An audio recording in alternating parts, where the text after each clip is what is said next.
ये आकाशवाणी है। प्रस्तुत है हमारा विशेष कार्यक्रम संदेश टू सोल्जर्स।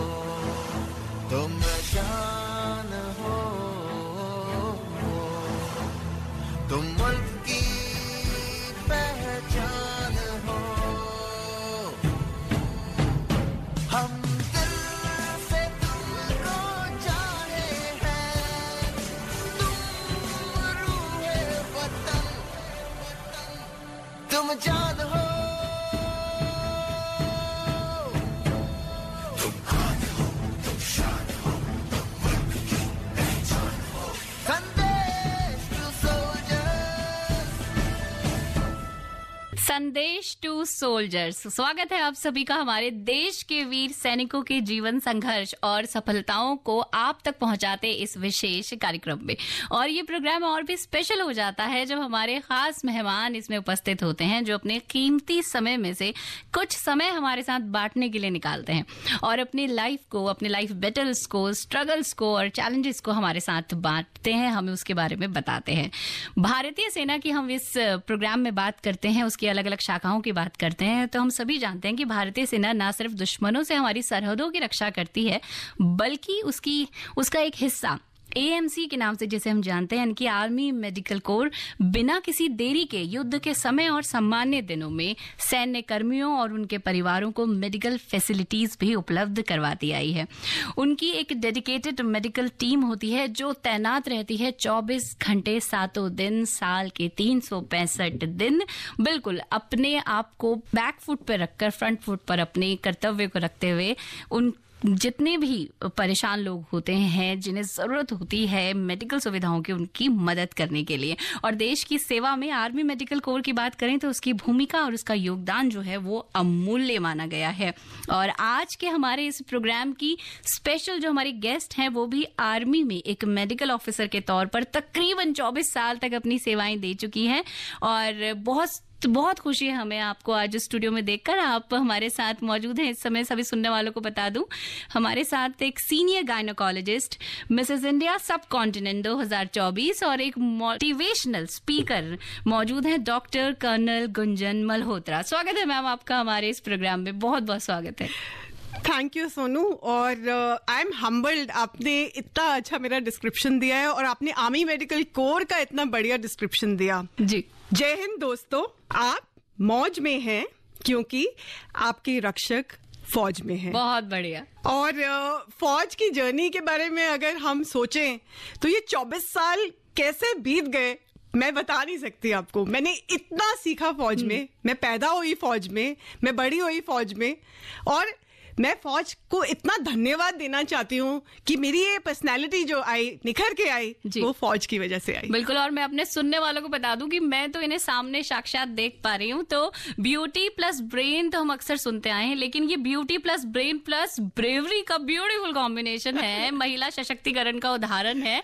और जैसे कि इन्होंने बताया कि आपको 24 साल आपने फौज की सेवा में दिए और वहीं आपको ऐसा लगता है जैसे पैदा हुई, तो मैं एक बार फिर अपने लिसनर को बताऊंगी कि वो लगती भी 24 साल की है। और बहुत ही पॉजिटिव एनर्जी और ऑरा के साथ आप हमारे साथ जुड़ी हैं प्रोग्राम में, मुझे बहुत खुशी है। और अब मैं इस खुशी को ले जाती हूँ आपके बचपन पर और स्टार्ट करते हैं जानना आपके बारे में, आपकी जर्नी के बारे में। बचपन कैसा था, कैसे आप डॉक्टर बनी, कैसे आप आर्मी में आई, ये सब बताइए हमारे लिसनर्स को। देखिए, मेरा बहुत ऐसा मानना है, एक तो गॉड इज वेरी काइंड और मैं डेस्टिनी में बहुत ज्यादा बिलीव करती हूँ। मेरे को कभी ये नहीं सोचना पड़ा कि मेरे को क्या प्लान करना है, भगवान ने ऊपर से प्लान करके ही भेजा था सारा कुछ मेरे लिए, मुझे ऐसा लगता है। और मैं शत धन्यवाद करती हूँ भगवान का इस चीज के लिए। जब मैं छोटी थी, बच्ची थी, मैं बड़ी लाडली थी अपने पेरेंट्स की, एक अकेली लड़की और बाकी सब भाई थे आसपास। तो मुझे बहुत अच्छा बचपन मिला, मेरे पेरेंट्स ने मेरे को बहुत प्यार से पाला। और अभी मेरे पापा भी सुन रहे होंगे तो आई लव यू पापा। एंड मेरे फादर भी सुन रहे हैं। सो मैं पढ़ाई में अच्छी नहीं थी इनिशियली, और आप ये नहीं मानेंगे, आज तो मैं यहाँ पे माइक के सामने बैठी हूँ और आपसे बातचीत कर रही हूँ। स्कूल में जब क्लास होती थी तो क्लास के टाइम में ना पीरियड में होता था कि सबको रिसाइट करना होता था, पढ़ना होता था, स्टोरी पढ़नी होती थी बुक को देख के। तो मैं हमेशा ऐसा सोचती थी कि मेरा नंबर आने तक पीरियड की बेल बज जाए, मेरे को बोलना ही नहीं पड़ेगा। बट ये जो कॉन्फिडेंस मेरे में आया, एक तो मैंने अपना जो MBBS किया, और जो मेरे को फौज ने दिया, मेरे को इतना प्लेटफॉर्म मिला फौज पे बोलने का, पार्टीज में बोलने का, कंडक्ट करने का चीजें, कि मैं उस लेवल पे निखर के आ पाई। यानी कि ये बात बिल्कुल सही है कि फौज जो है आपका मैक्सिमम पोटेंशियल जो होता है वो बाहर निकालता है और आपको एक बिल्कुल बहुत ही बेजोड़ सी पर्सनालिटी बना के एक समाज को देता है। एब्सोल्युटली, बिल्कुल बिल्कुल। मेरे केस में तो हुआ ये। अब मैं थी 16 डॉक्टर अपनी फैमिली में जी, मतलब जबरदस्ती ठोक पीट के मेरी मदर ने मेरे को डॉक्टर बना ही दिया जी। अब मैं और मेरे हस्बैंड मेडिकल कॉलेज में मिले, हमारा लव अफेयर हुआ और उसके बाद हमारी शादी हो गई।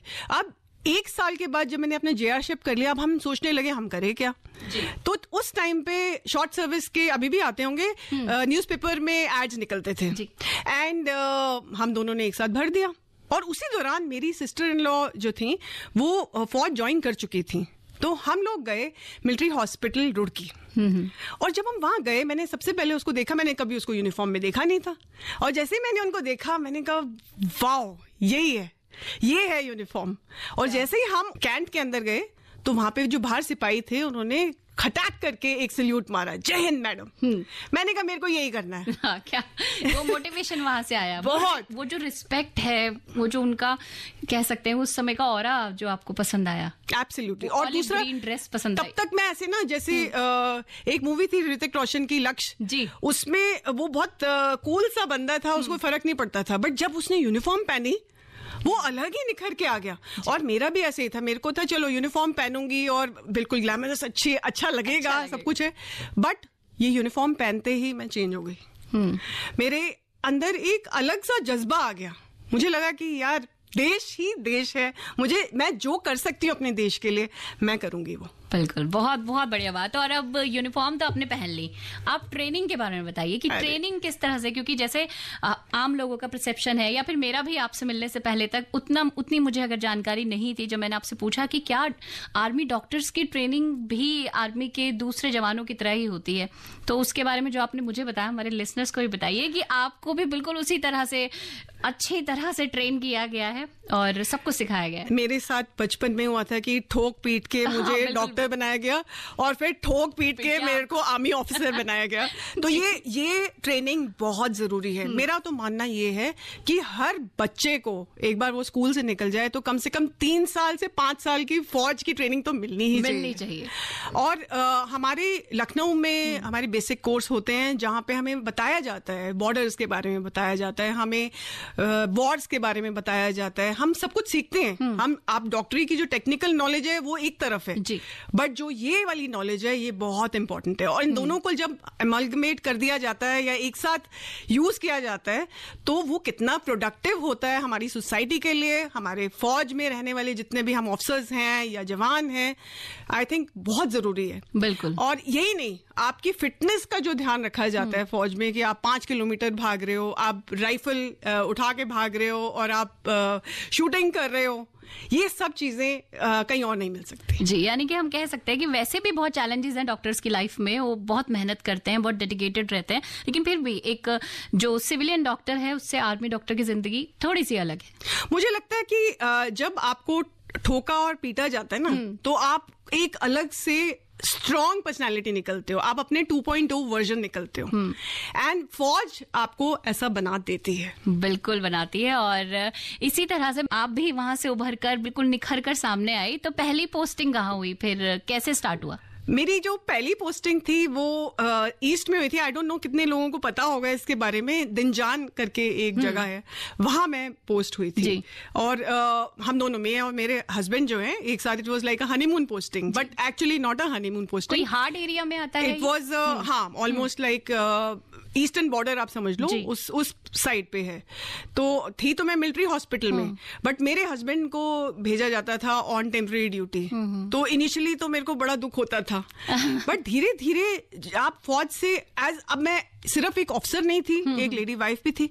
सो मेरे को धीरे धीरे धीरे फौज ने इतना स्ट्रांग कर दिया कि हम जितनी लेडी वाइफ्स हैं, हम अपना सब कुछ, मैं ऐसा नहीं है कि हमारे को अपने ऑफिसर हस्बैंड की जरूरत नहीं होती, बट हम लोग सारा कुछ मैनेज कर लेते हैं, चाहे वो बच्चा हो, चाहे वो घर हो, चाहे अपना काम हो, सब कुछ मैनेज हो जाता है। बट फौज आपका ध्यान रखती है। At the end of the day आपको कुछ थोड़ी सी भी प्रॉब्लम होगी तो आपके आसपास के जितने अपने सीनियर लेडीज हैं या सब कुछ है, सबको ही आ जाएगा मदद करने के लिए। मुझे याद है जब मेरे बेटे का नामकरण संस्कार हुआ था, उसके बाद हम वापस मथुरा आए, he was born in Mathura, तो वहां पे हमारी सीनियर लेडी थी जो आई और उन्होंने प्रॉपर उसका पूरा फंक्शन किया। मुझे तो आइडिया भी नहीं था कि ऐसा कुछ होगा। तो फौज is a very big and a very happy family. जी, यानी कि घर से दूर एक घर, एक परिवार, एक बड़ा परिवार। एब्सोल्युटली। ये तो बहुत बहुत खूबसूरत बात आपने कही, और पहली पोस्टिंग के बारे में बताया, वहाँ का एक्सपीरियंस आपने बताया, और भी आपसे बहुत सी बातें हम करने वाले हैं। मेरे पास बहुत लंबी लिस्ट है सवालों की, लेकिन उससे पहले अपने लिसनर्स को बता दें कि आप मैम तक कोई बात पहुंचाना चाहते हैं, देश के जवानों को कुछ कहना चाहते हैं, तो जरूर कहिए। 9868107070 इज द नंबर, ये हमारा व्हाट्सएप नंबर है। अपने संदेश पहुंचाइए सोल्जर्स के लिए, क्योंकि प्रोग्राम है संदेश टू सोल्जर्स। तो अपने दिल में प्यार और हृदय में करुणा रखिए आप, जीना सच में इसी का नाम है, और किसी के लिए अच्छा कीजिए और किसी के लिए अच्छा सोचिए, बस यही जीवन है। और जब हम बात कर रहे हैं अपने गेस्ट से और मैम के बारे में इतना कुछ है बताने के लिए ना, तो एक बार फिर से लिसनर्स को बता देती हूँ मैं, हमारे साथ हमारी जो आज गेस्ट है हमारे स्टूडियो में, गेस्ट इन द स्टूडियो जो है वो है कर्नल डॉक्टर गुंजन मल्होत्रा जी। आप एक तो ब्यूटी पेजेंट जीती हैं, तो ये तो बहुत बड़ी बात है हमारे लिए कि हम एक ब्यूटी प्लस ब्रेन के साथ बैठे हुए हैं इस समय, और आप सीनियर गायनेकोलॉजिस्ट भी हैं और मोटिवेशनल स्पीकर होने के साथ साथ आपने बहुत कुछ है जो लाइफ में सर्वाइव किया है, बहुत कुछ बैटल्स हैं जो पर्सनल भी और प्रोफेशनल फ्रंट पर भी हैं। तो अभी हम प्रोफेशनली जानते हैं, उसके बाद जैसे जैसे प्रोग्राम आगे चलेगा हम आपके पर्सनल लेवल पर भी आपने जो जो लड़ाइयाँ लड़ी उनके बारे में जानेंगे। अब जब ईस्ट में पोस्टेड थी तो वहाँ के बहुत चैलेंजेस थे, तो उनके बारे में आप अगर कुछ बताना चाहें हमारे जो लिसनर्स हैं उन्हें, कि क्या क्या आपने वहां पर देखा, या फिर आपके हिसाब से अभी भी आप जिनके टच में हैं, जिन डॉक्टर्स के, वो वहां क्या क्या देख रहे हैं। ये बहुत ही अच्छा सवाल है, बट उससे पहले सोनू जी मैं ये बोलना चाहूंगी, ब्यूटी एंड ब्रेन्स जो आप बोल रहे हो, मेरा मानना है कि एवरी वुमन इज ब्यूटीफुल। ये तो आपने बहुत एवरी वुमन इज ब्यूटीफुल। मैं इसे कॉम्प्लीमेंट की तरह लेने वाली हूँ। I am giving you a compliment. Thank you so much. Okay, so east में जब मैं पोस्टेड थी, और जैसे सारे डॉक्टर्स हैं, हमें ऐसा लगता है ना, जैसे मैंने पहले बोला था कि आप मौज में हैं क्योंकि हम लोग फौज में हैं। बिल्कुल सही। हाँ, हम लोग सरहदों पे हैं, हम रक्षा कर रहे हैं।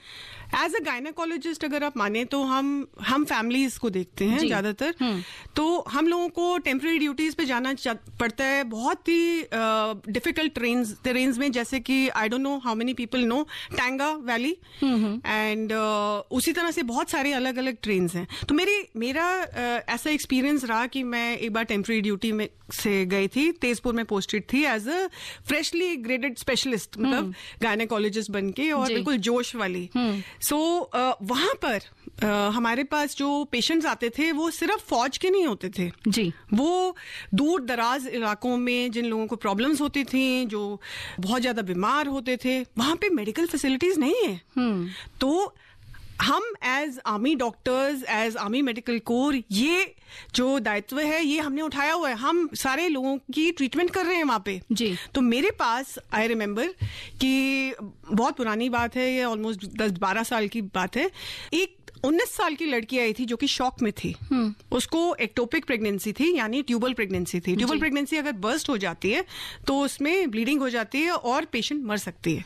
तो पिछले 2 दिन से उसको बॉम्बडिला से टांगा वो लोग कैसे लेके आए बेचारे, वो सिविलियंस, फिर पूरी की पूरी टीम ऐसे एक्टिवेट हुई, उसको ब्लड चढ़े, कम से कम 8 या 9 बॉटल ब्लड चढ़े, उसको हमने ऑपरेट किया और वो बच गई जी। और यही चीज सारे डॉक्टर्स करते हैं। वहां पे कोई ओल्ड पीपल हैं जिनको कोई कार्डियक इश्यूज हैं, उसको देखते हैं। और ये हर जगह, हर सरहद पे जितने भी डॉक्टर्स डिप्लॉयड हैं वो ये कर रहे हैं। जो गन शॉट वुंड्स आते हैं, मेरे को याद है कि गन शॉट वुंड्स भी आते थे, स्प्लिंटर इंजरीज भी आती थी, तो मैं तो गायनेकोलॉजिस्ट हूँ, मुझे क्या लेना देना। नहीं, ऐसा नहीं होता। एज अ डॉक्टर हम उनका भी ध्यान रखेंगे, बिल्कुल, और सारे डॉक्टर्स ध्यान रखेंगे। और हमारी क्विक रिएक्शन टीम्स इतनी एक्टिव होती हैं कि कोशिश यही रहती है कि कोई कैजुअलिटी ना हो, कोई प्रॉब्लम ना हो, और हमारे पेशेंट्स बिल्कुल स्वस्थ होके जाएं। जी, तो जैसे आप जिस एरिया में पोस्टेड रहते हैं वो हार्ड एरियाज होते हैं, नॉर्मल शायद लोग वहाँ सरवाइव उतना नहीं कर पाए या फिर जाना भी उतना पसंद ना करें अपनी सेवाएं देने के लिए। आप लोगों को जाना पड़ता है, आप डिप्लॉय होते हैं। तो जो एक तो हो गया कि आप आर्मी से जुड़े हुए लोगों का इलाज करते हैं, लेकिन जो सिविलियंस हैं, जो आसपास के गांवों में रहते हैं, रिमोट एरियाज में हैं, क्या वो भी आप तक अप्रोच करते हैं या फिर आप जाकर वहां कैंप्स वगैरह लगाते हैं, उनके अंदर वो विश्वास जगाते हैं कि हम आपका भी इलाज करेंगे और आप ठीक होंगे?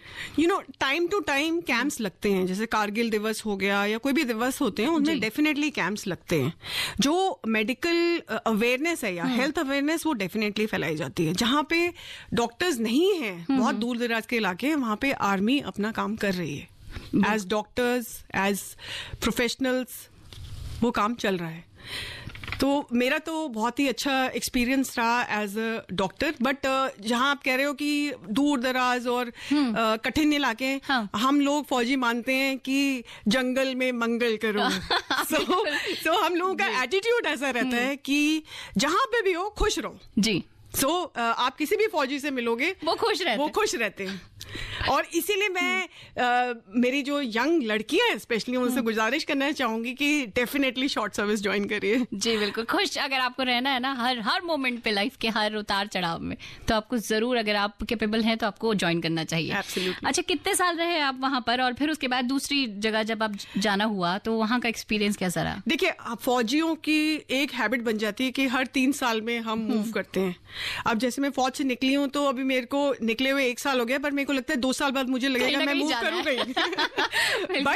बट जब आप मूव करते हो तब तो आप लगता है कि यार क्यों मूव कर रहे हो, बट आप इतने कल्चर्स देखते हो, इतने लोगों से मिलते हो, आप ग्रो करते हो, यू इवॉल्व। आपके जो बच्चे हैं वो, मैं ऐसा नहीं कहूंगी कि बाकी बच्चे नहीं स्मार्ट होते हैं, बट फौजी बच्चे ओवर स्मार्ट होते हैं। मतलब फौजी ब्रैट्स जो होते हैं ना, वो मेरे बहुत सारे फौजी ब्रैट फ्रेंड्स और मेंटर्स अभी सुन रहे हैं तो ये उनके लिए है। तो they are very very smart to handle very tough situations. क्योंकि कई बार ऐसा होता है कि मैं अब डीएमओ ड्यूटी पे हूँ, मैंने खाना नहीं बनाया होगा तो जैम ब्रेड खा के सोना पड़ेगा, क्या कर सकते हैं। बट देन जब आप ऐसी कठिनाई से जाते हो, इवन बच्चे जो हमारे हैं वो देखते हैं ये सब चीजें, वो अडेप्ट कर जाते हैं। तो I think all and all आप फौज के खर्चे पर आप इतनी सारी जगहें देखते हो। जैसे कि कहा जाता है कि हमारे देश में ही स्विट्जरलैंड है। बहुत सारी ऐसी जगहें हैं जो आपने नहीं देखी होंगी, इतनी ब्यूटीफुल, जैसे मंचूका हो गई, अरुणाचल प्रदेश हो गया, आप कहाँ जाके देखोगे, बट फौज आपको वो सब भी दिखा देती है। सही बात। सो ओवरऑल जो ग्रोथ है इंसान का, वो फौज आपको देगी। बिल्कुल। तो अब यहाँ पर हम थोड़ा सा इसको एंगल को चेंज करते हैं, और अब जब हम एक फीमेल पर्सपेक्टिव से देखते हैं तो एक फीमेल आर्मी ऑफिसर होने के नाते आपका कैसा एक्सपीरियंस रहा पूरे थ्रू आउट योर जर्नी? फौज ने आपको कितना सपोर्ट किया और कैसा रहा सब कुछ? आपने तो खैर स्टार्टिंग में बोला था कि मैं तो पैदा ही यहीं हुई और बड़ी भी यहीं हुई हूँ, तो उससे पता चलता है कि फौज हर कदम पे आपके साथ रही है, लेकिन इनिशियली कैसा रहा और लास्ट तक का एक्सपीरियंस कैसा रहा? मेरा वजन काफी कम हो गया on a lighter weight actually. ये भी पॉइंट, ये अच्छा पॉइंट है। मतलब मैं ये कहना चाहूंगी कि ओवरऑल जो ग्रोथ है फीमेल या मेल से रिलेटेड नहीं है, वो मेरी रही। बट जैसे अब मैं मैरिड थी, फिर उसके बाद मेरा बच्चा हुआ। अब ऐसा नहीं कर सकते आपकी, अगर आपको टेम्पररी ड्यूटी पे भेज रहे हैं तो आप बोलोगे यार बच्चा है मैं कैसे लेके जाऊं।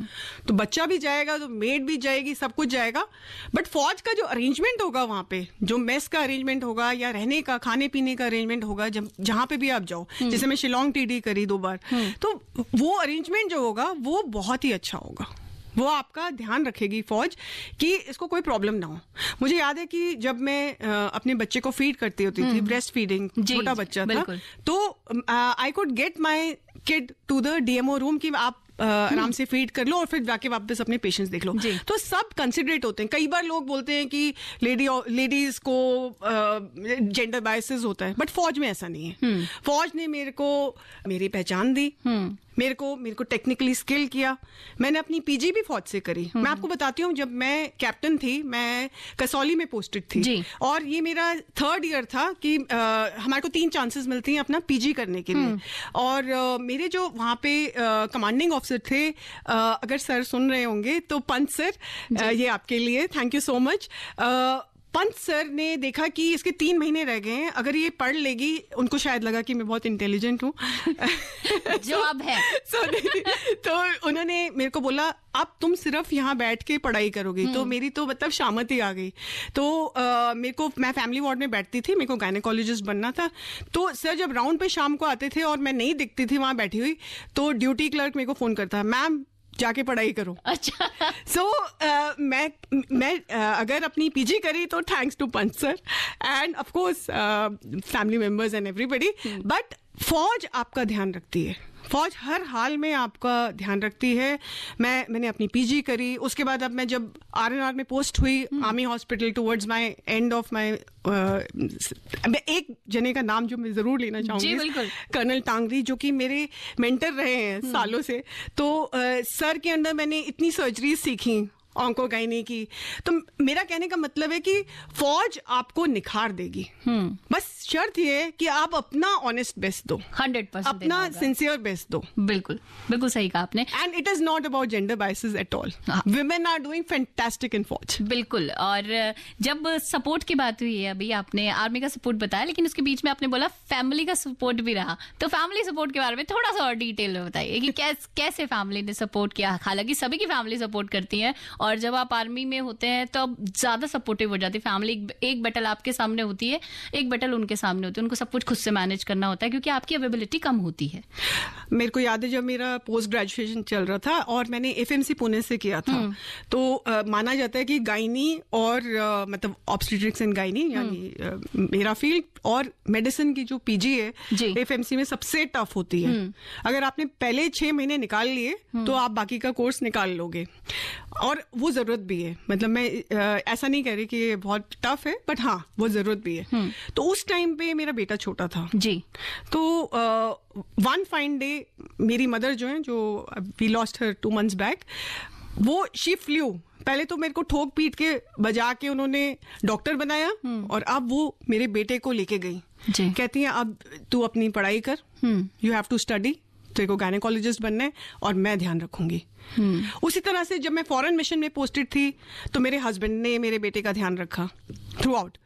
तो ऑल्दो वो खुद भी आर्मी ऑफिसर हैं, मेरे फादर ने बहुत ध्यान रखा। बिल्कुल। So it was a family great experience. बहुत जरूरत है कि आपको एक ये पिलर ऑफ स्ट्रेंथ्स हो आपके आसपास, आपके दोस्त ऐसे मिले जो आपको अपलिफ्ट करें और आपको अच्छा करने के लिए करें कि और मोटिवेट करें कि आप करें। बिल्कुल। दोस्तों की मैं बात करने वाली थी।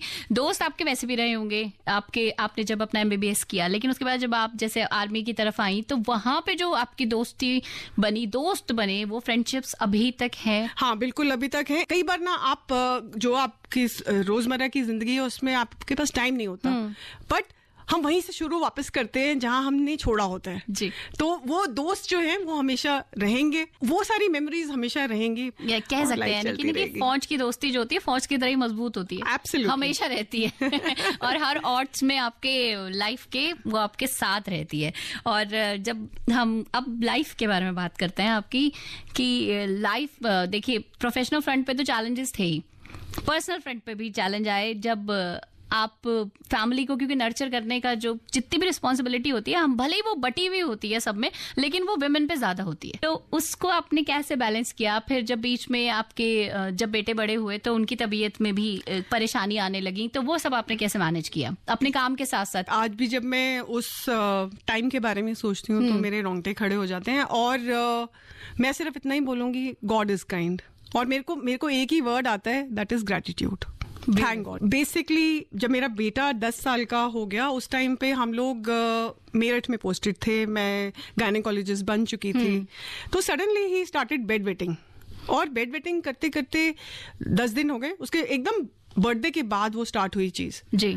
और मेरे को लगा कोई इन्फेक्शन हो गई उसका। मैंने टेस्ट कराया और टेस्ट में जब आया तो उसके अंदर यूरिन के अंदर शुगर्स 3+ थे। मेरे को अभी भी नहीं समझ में आया कि ये क्या है जी। और जब उस टाइम पे ब्लड शुगर चेक कराया, आप सोच सकते हो कितना होगा उसका ब्लड शुगर उस टाइम पे। 10 साल के बच्चे का ऑलमोस्ट 500 टच कर रहा था। He is a juvenile diabetic, जिसको आज के डेट में भी इंसुलिन लेने पड़ते हैं 4 बारी। बट उस टाइम पे 10 साल की उम्र में it was a very very big challenge for all of us. तो मैं यही कहती हूँ कि भगवान का लाख लाख शुक्र है कि हमने वो डायग्नोज किया और हम उसको आगे ट्रीटमेंट पे ट्रैक पे ला सके।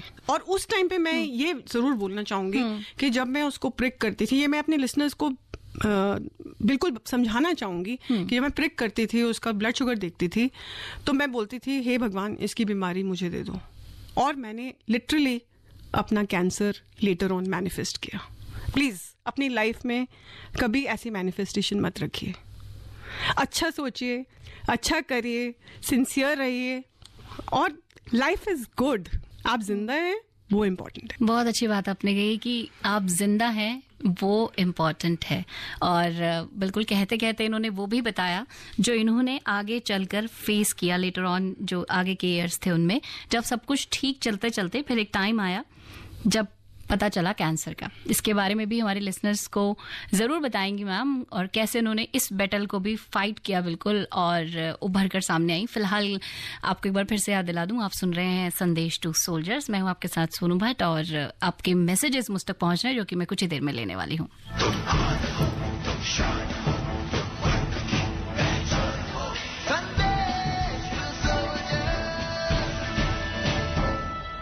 आगे बढ़ते हैं प्रोग्राम में। बात हुई थी कैंसर जैसी बड़ी बीमारी की, एक बैटल की जो कि बहुत सारे लोग जो हैं वो लड़ रहे हैं। बहुत लोग हैं जो सरवाइव भी करते हैं, लेकिन ये बहुत मुश्किल होता है। ये सिर्फ फिजिकली ही आपको ट्रेन नहीं करता है, आपको मेंटली भी ट्रेन करता है। और फाइनेंशियल लेवल पर तो खैर हम उसको टच नहीं कर रहे हैं, लेकिन दिमाग पर, आपके मेंटल हेल्थ पर बहुत असर करता है। आपने ये सब देखा, कैसी रही ये जर्नी, कैसे आप उससे बाहर निकल कर आए, अपने आप को कैसे मजबूत रखा आपने? क्योंकि देखिए डराने वाली बात है, पहली बार सुना होगा तो डर आपको भी लगा होगा, परिवार को भी लगा होगा। एक चीज मैं बताना चाहूंगी, जब 2013 में रोहन मेरे बेटे का डायग्नोसिस हुआ था जी, तो मैं काफी टूटी थी और फिर बिखरी थी और फिर उठी थी वहां से। तो जब मेरा कैंसर का डायग्नोसिस हुआ, आप मानोगे नहीं, मैंने खुद ही अपने आप को डायग्नोस किया था। मुझे एक छोटा सा लम्प फील हुआ था मेरी एक्जिला में, राइट में, और 15 दिन बाद एक छोटा सा लम्प फील हुआ मेरी ब्रेस्ट में।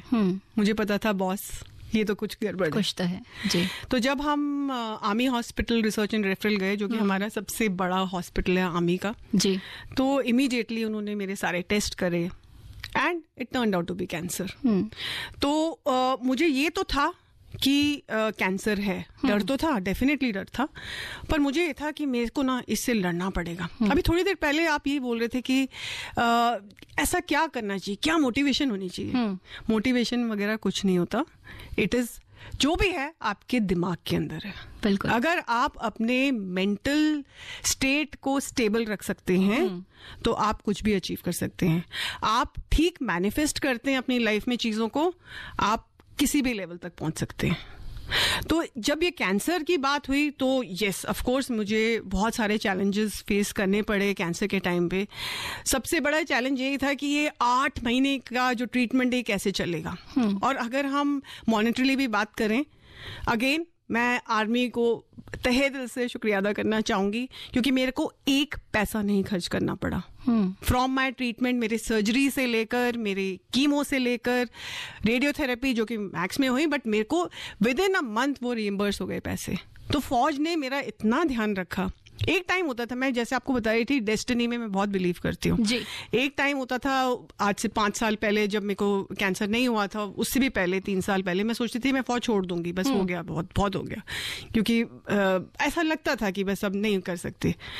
But destiny did not let it happen and I am so thankful, क्योंकि मैं फौज में रहते हुए, एक ऑफिसर होते हुए, मैंने सबसे पहले मेरी ट्रीटमेंट की फौजी ऑफिसर्स ने, उम्दा ऑफिसर्स होते हैं जो हमारे ऑन्को के डॉक्टर्स हैं, सारे डॉक्टर्स हैं, बहुत अच्छा मेरा इलाज किया। और उसके बाद मैं उसी जगह पे पोस्ट हो गई जहां मैं सोच नहीं सकती थी कि मैं पोस्ट होंगी। और वहां मैंने इतना स्किल सीखा कर्नल टांगड़ी के अंदर और बाकी सारी टीम के अंदर कि मैं सिर्फ शुक्रिया अदा करना चाहती हूँ लोगों का। हाँ, कैंसर के टाइम पे और भी मेरे कुछ चैलेंजेस मैंने फेस किए। जब मेरा कीमो स्टार्ट होने वाला था तो मेरे को लग रहा था मैं कीमो को फेस कैसे करूंगी, एंड मेरे को लगा कि कुछ ना कुछ मेरे को तो डिफरेंट करना पड़ेगा अपनी लाइफ में। मैं सोचती थी योगा और मेडिटेशन जब मैं बुढ़ी होंगी तब करूंगी, 60-70 की होगी ना, मेडिटेशन कौन करेगा। पर मैंने पढ़ा कि अगर आप योगा और मेडिटेशन करते हो तो आपको आपका विल पावर, आपको स्ट्रेंथ मिलती है। और 2020 मई 19 को मैंने अपना योगा स्टार्ट किया, मेडिटेशन स्टार्ट किया, जस्ट 1 डे प्रायर टू मेरा जो कीमो लगना था। और आप मानेंगे नहीं, आज भी मैं वो योगा और मेडिटेशन करके आई हूँ यहाँ पे। और उन 8 महीनों में मेरे को कोई भी साइड इफेक्ट के लिए मेडिसिन नहीं लेनी पड़ी। मेरा जो दूसरा, ये मैं डेफिनेटली लोगों को तक पहुंचाना चाहूंगी कि प्लीज योगा और मेडिटेशन को अपनाइए, एक हेल्दी लाइफस्टाइल को अपनाइए ताकि कोई प्रॉब्लम्स ना हो आपकी लाइफ में। माइंड, बॉडी और सोल का जो कनेक्शन है वो योग के थ्रू ही हो सकता है। Absolutely and it is so much in the mind. तो और दूसरी चीज जो मैंने फेस करी कैंसर के टाइम पे थी कि सेकेंड कीमो के बाद मेरे बाल गिरने लगे और मैं बहुत डिप्रेस हुई जी। एक ऐसा टाइम आया, मुझे लगा कि किसी से बात नहीं करनी, और ये मेरे बेटे ने नोटिस किया, रोहिन ने नोटिस किया। उस टाइम पे कोविड चल रहा था, कुछ कर नहीं सकते थे। वो मेरे को सीधा वॉशरूम में ले गया और उसने मेरे पूरे बाल मुंड दिए। उसने कहा आप जितना रोना है एक बार रो लो, बात खत्म। एक्चुअली फैक्ट ये है, कई बार ऐसा होता था शाम के टाइम में कीमो के बाद मुझे ऐसा लगता था कितने लोग मर रहे थे, 20,000 30,000 हर रोज मर रहे थे। तो मुझे डर लगता था, मुझे लग रहा था कि मैं कैंसर से मरूंगी या कोविड से। और अगले दिन जब मैं उठती थी, सन देखती थी और योगा करती थी, मेरे से ज्यादा थैंकफुल कोई और हो ही नहीं सकता। हम लोग ग्लिट्स और ग्लैमर के पीछे बहुत भागते हैं, क्या ये इम्पोर्टेंट है लाइफ में? नहीं, जिंदा रहना इम्पोर्टेंट है। बहुत बहुत अच्छी आपने बात कही कि जिंदा रहना जरूरी है, और पॉजिटिव एटीट्यूड और ग्रैटिट्यूड, ये 2 तरीके हैं जिंदा रहने के। एब्सोल्युटली। और इतनी मुश्किल लड़ाई आपने लड़ी और आप बिल्कुल उस बैटल से निकलकर बाहर आई हैं और जीत कर बाहर आई हैं और बिल्कुल सही है, तंदुरुस्त है। मैं सुनने वालों को बताऊं कि बिल्कुल बहुत ही फिट एंड फाइन है मैम, मेरे सामने बैठी हुई हैं।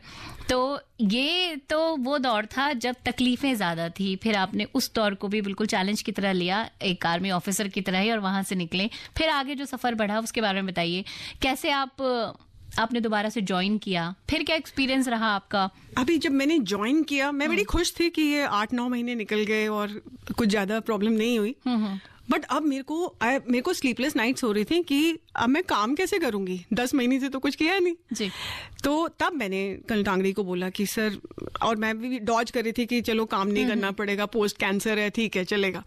बट सर बहुत स्ट्रिक्ट थे, मम्मी की तरह ही थे। उन्होंने बोला चुपचाप अभी कैंसर खत्म हो गया, आप काम में वापस आओ। अब मैंने उनकी बात मानी। मेरे को याद है कि मैं 4 घंटे काम करती थी और मैं गिर जाती थी कभी कभी, काम करते करते नहीं होती थी उतनी एनर्जी। और पर मैं रुकी नहीं। ये कहते हैं ना कि क्या मोटिवेशन है, मोटिवेशन आपको अंदर से लाना है, आपके माइंड से लाना है, अपने माइंड को स्ट्रांग करना है। और अभी जब लास्ट नवंबर में मैंने रिटायर किया तो मैं ऑलमोस्ट 12 से 13 या 14 घंटे काम कर रही थी। सो मेरे लिए काम करना इटसेल्फ एक थेरेपी की तरह था। तो आप जिस चीज को प्यार करते हैं वो करिए।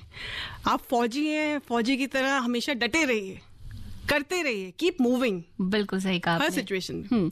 तो कोविड के दौरान आपका इलाज चला था ये पूरा, करेक्ट। और उसके बाद जब आपने वापस ज्वाइन किया तो क्या आपने कोविड के पेशेंट्स से भी आपका मिलना हुआ? उनको ट्रीटमेंट, उनको कैसे मोटिवेट किया? क्योंकि वो जब भी हमने देखा है कि जो सीरियस पेशेंट थे वो तो बिल्कुल ही होप छोड़ देते थे, लेकिन जो जिन्हें कोविड शुरू भी हुआ था उन्हें भी इतना, क्योंकि नॉलेज नहीं थी, इतना डर गए थे लोग। तो आपने कैसे उनको टैकल किया, कैसे समझाया? मुझे याद है इनिशियली जब मेरा कैंसर खत्म हुआ तो मेरे को भेजा नहीं जाता था ओपीडी में जी, क्योंकि सर सोचते थे HOD यूज्ड टू थिंक कि नहीं। बट उसके बाद पीपी किट पहन के अच्छे से हम लोग जाते थे और सबका इलाज करते थे। मैं गंजी होती थी बट वही पीपी किट पहन के। और अब सिर्फ एक पेशेंट को एम्पैथी दे सकते हो। एज अ डॉक्टर आप उसका हाथ पकड़ के बैठ सकते हो, आप उसको एक एम्पैथी दे सकते हो, आप अपना जो केयर है वो दिखा सकते हो, उतना ही कर सकते हो। बाकी की चीजें जो है एक पेशेंट के अपने अंदर से आ ही जाएंगी। बस आपको उनका हाथ पकड़ के ये बोलना है कि आप ठीक हो जाएंगे। हमारे घर में बड़े बूढ़े हमेशा बोलते नहीं आए कि अगर डॉक्टर मुस्कुरा दे या फिर प्यार से बात कर ले तो आधी बीमारी तो वैसे ही खत्म हो जाती है। बिल्कुल और ये सच है सोनू जी, ये फैक्ट है। मैं आप भी, मेरी अपनी एक क्लिनिक है गायनाइका आनंद निकेतन में, एंड मेरे पास पेशेंट्स आते हैं, मुझे लगता है कि मैं आराम से सुनती हूँ उनको, और जब वो जाते हैं वो मुस्कुराते हुए जाते हैं। तो अगर आप अपनी सुनने की क्षमता है, आप लिसनिंग पावर है, तो आपकी हीलिंग पावर भी होगी। क्योंकि डॉक्टर के पास तो उम्मीद लेकर ही जाता है ना इंसान, तो वो उम्मीद पूरी हो तो इससे बेहतर और क्या हो सकता है। बिल्कुल सही जी। तो ये तो रही आपकी जर्नी टिल जब तक आप वो ठीक हुई। उसके बाद आप लौटी है एक, बिल्कुल अभी तो आपने कहा कि ग्लैमर और ये सारी चीजें उतनी इंपॉर्टेंट नहीं, सेकेंडरी सही, लेकिन उस फील्ड में भी आपका आना जरूर हुआ है ना। तो ये भी मैं आपसे पूछने वाली हूँ। मैं लिसनर्स को एक बार फिर से याद दिला दें कि आप सुन रहे हो ये बहुत ही ब्यूटीफुल सा शो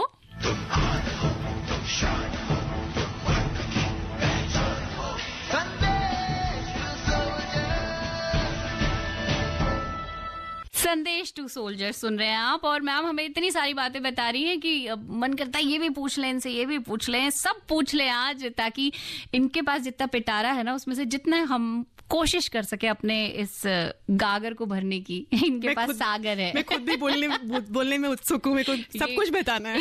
इनको भी सब बताना है, हमें भी सब पूछना है। हमारी पूरी कोशिश रहेगी कि इस 1 घंटे में हम ये सब कुछ कर सके, जिसके बहुत ही कम मिनट हमारे पास बचे हैं, तो ज्यादा नहीं बोलती हूँ मैं। मैम आपके ब्यूटी पेजेंट के बारे में बात करते हैं। आप सब मिसेस इंडिया सब कॉन्टिनेंट 2024 बनी है, हमारे लिए तो बहुत गर्व की बात है कि आप यहाँ पर हैं। और कैसे पहुंची वहां तक, कैसे जर्नी रही? मेरा एक कांस्टेंट डायलॉग रहेगा, God is kind and I always believe in destiny. और अब ये मेरा भी बनने वाला है, क्योंकि मुझे भी लगता है कि seriously god is kind to me also. Yes, to everybody. तो अभी जब मैं फौज से निकल रही थी तो मैं I went to social media देखने के लिए कि क्या क्या सीनियर गायनेकोलॉजिस्ट के लिए पोस्ट अवेलेबल है। तो मेरे को दिखाई दिया कि बहुत ही कम पैसे दे रहे हैं, तो मैं बहुत डिस्गस्ट हो गई। एंड अगली एड जो मैं देखती हूँ वो मिसेस इंडिया सब कॉन्टिनेंट फ्रॉम ग्लैमर एंटरटेनमेंट की मेरे को दिखी। एंड क्योंकि उसके पैसे कम थे रजिस्ट्रेशन के, मैंने फटाफट डाल दिए। मैंने कहा चलो देखते हैं क्या होता है, जस्ट देखते हैं क्या होता है जी। एंड ऑडिशन के लिए चली गई। ऑडिशन वाला जो दिन था उसमें इंडिया पाकिस्तान का मैच था, मेरा बेटा मेरे साथ गया था, एंड 12 अक्टूबर लास्ट ईयर। तो मुझे अब शर्म आ रही थी कि यार मैं 50 साल की होने वाली हूँ, कि लोग क्या सोचेंगे। आपने एज बता दी आखिर। So any which way, तो I talked to the lady कि अभी कितना टाइम लगेगा, कहती है 2 घंटे लगेंगे। I looked at my son, मैंने कहा नहीं ऐसा करते हैं, चलते हैं नीचे कॉफी पीते हैं, फिर इंडिया पाकिस्तान का मैच देखेंगे, छोड़ दे। उसने कहा चलो अंदर जाओ, अपने फियर्स को फेस करो और विक्टोरियस बाहर निकलो। क्या बात है। And that is how this pageant happen to me. और मेरी बहुत अच्छी फ्रेंड है राखी मैम, उन्होंने मेरे को बोला देख तू मोटी है, मैं तब मोटी होती थी, तेरे को तेरे डिम्पल की वजह से, स्माइल की वजह से कोई ना कोई अवार्ड तो मिल जाएगा, कोई ना कोई टाइटल मिल जाएगा, पर क्राउन नहीं मिलेगा। ये जो है ना, it went and hit my head. आपके आसपास के लोग आपको कैसे मोटिवेट करते हैं, आपके चैलेंजेस के थ्रू कैसे निकाल के लाते हैं, बहुत इंपॉर्टेंट है। मैंने 3 महीने, आप मानोगे नहीं, शाम के टाइम में सिर्फ लौकी जूस पिया वजन घटाने के लिए। Please don't do that, but मैंने ऐसा किया। एंड नेक्स्ट हमारा एक वो जैसे होते हैं ना वर्कशॉप्स होती थी सारे पेजेंट की। मेरे तो वैसे ही मेकअप ज्यादा आता नहीं था। मेरे को एक्चुअली, नो ऑफेंस टू मेरे जो कंटेस्टेंट्स हैं बाकी के, I could see the envy in their eyes. एकदम वो जेलस हो गई थी। मेरे को लगा I am back in the show, अब तो मैं क्राउन जीतूंगी। सो दैट्स, ये again see this was a manifestation. I manifested a crown. So ये आपकी चॉइस है, आप ये नहीं बोल सकते कौन मोटिवेट करेगा। Your manifestation is a cancer और your manifestation is a crown. ये आपकी चॉइस है। बिल्कुल सही बात आपने कही। और यहाँ आपकी बातों से ना मुझे एक बात और निकलकर जो मेरे दिमाग में आई वो ये है कि रोहन ने आपको लाइफ के चैलेंजेस जितने भी अलग अलग आए हैं उनको फेस करने में हेल्प की। हेड शेव करने वाली बात हो, चाहे वो क्राउन के लिए अप्लाई करने वाली बात। Thank you for saying that. Rohan is the biggest pillar of my strength. वो क्योंकि आपकी बातों में झलक रहा है, वो उस बच्चे ने वो जितना थैंक यू रोहन, जितना कर सका उसने उतना किया अपनी मदर के। बहुत बहुत बहुत ज्यादा प्यारा बच्चा है, वो अभी भी उसको इंसुलिन लेने पड़ते हैं, उसको हाइपोज होते हैं, उनके अपने चैलेंजेस हैं, लेकिन वो स्ट्रांग है, वो लड़ रहा है। और मेरे को लगता है कि हर इंसान को अपने चैलेंजेस को फेस करना चाहिए। चैलेंजेस आएंगे, चैलेंजेस जाएंगे, जो हंस के उसमें से निकलेगा वही विनर है, वही विनर है। बिल्कुल, बहुत ही ब्यूटीफुल इन्होंने बात कही है। और टाइम बहुत कम है, कुछ मैसेजेस हैं। मीना जैन का मैसेज आया है कि गुंजन जी के लिए है कि गुंजन जी आप कमाल है, धमाल है, बेमिसाल है, नई उम्मीद की पहचान है। आपका बार बार ग्रैटिट्यूड करना आपके बारे में बहुत कुछ बताता है। ब्यूटीफुल इनसाइड आउटसाइड लिख रही है Meena, thank you so much. Ranjeet Mastana भी लिख रहे हैं कि हमारा जय हिंद लिख रहे हैं, फौज, हम सब जो हमारी फौज है उसके जज्बे को दिल से सलाम कर रहे हैं।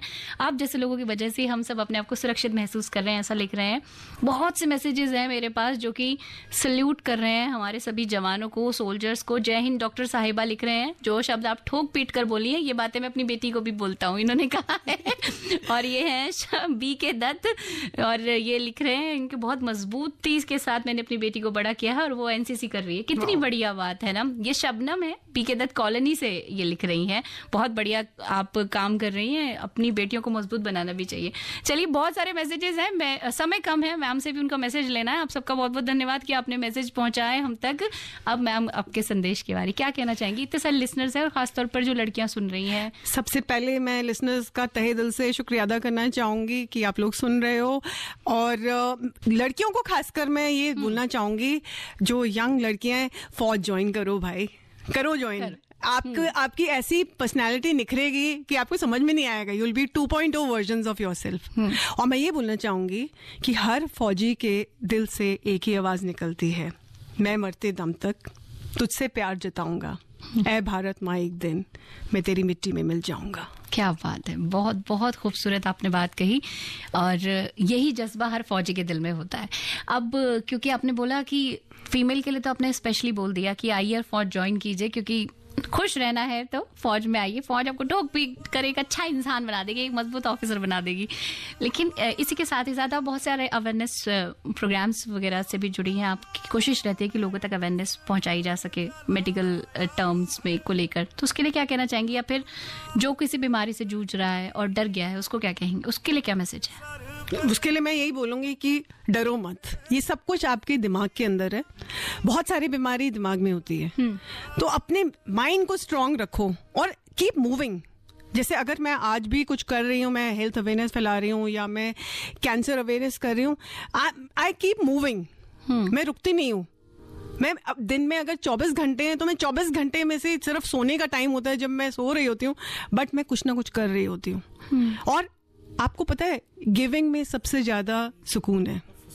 जब आप देते हो लोगों को, सोसाइटी को, तब आपकी जो नींद होती है ना, वो एक उम्दा क्वालिटी की होती है। तो अपने लिए मेरे को ये हो जाए, आई मी माई सेल्फ की जगह पे अगर आप गिविंग हो जाओगे अपनी लाइफ में, तो बहुत ब्लेसिंग्स मिलती हैं। मेरे पेशेंट्स की ब्लेसिंग्स मिली है मुझे। बहुत बढ़िया बात मैम ने कही कि जब गिविंग होते हैं तो आपको नींद अच्छी आती है कि आपने किसी के लिए कुछ अच्छा किया है। और पॉजिटिव एटीट्यूड और ग्रेटिट्यूड तो मैम की हर बात में शामिल था, तो वो हमें अपनी जिंदगी में भी शामिल करना चाहिए। बहुत बहुत शुक्रिया कि आप हमारे स्टूडियो में आई, इतनी सारी बातें हमसे बांटी हैं। डॉक्टर कर्नल गुंजन मल्होत्रा हमारे साथ स्टूडियो में रही, जो सीनियर गायनेकोलॉजिस्ट हैं, 24 साल तक आर्मी ऑफिसर के तौर पर अपनी सेवाएं दे चुकी हैं, और मिसेस इंडिया सब कॉन्टिनेंट 2024 के साथ साथ एक मोटिवेशनल स्पीकर भी हैं और एक सर्वाइवर भी हैं, जो एक बड़ी बीमारी से बाहर निकली हैं और इतना सब कुछ हमें बताया है। बहुत शुक्रिया ma'am. Thank you Sonu ji, and thank you listeners. जय हिंद। जय हिंद।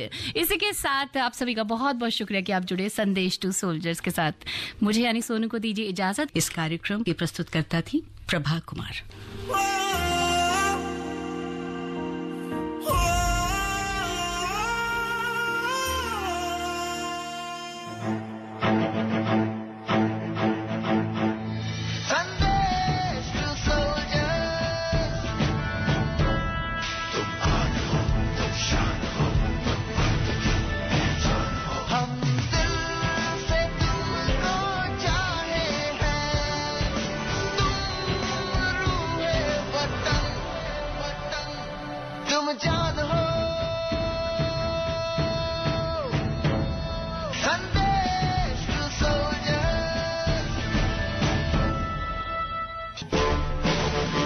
अभी आप सुन रहे थे हमारा विशेष कार्यक्रम संदेश टू सोल्जर्स। ये कार्यक्रम आकाशवाणी के दिल्ली केंद्र से प्रसारित किया गया।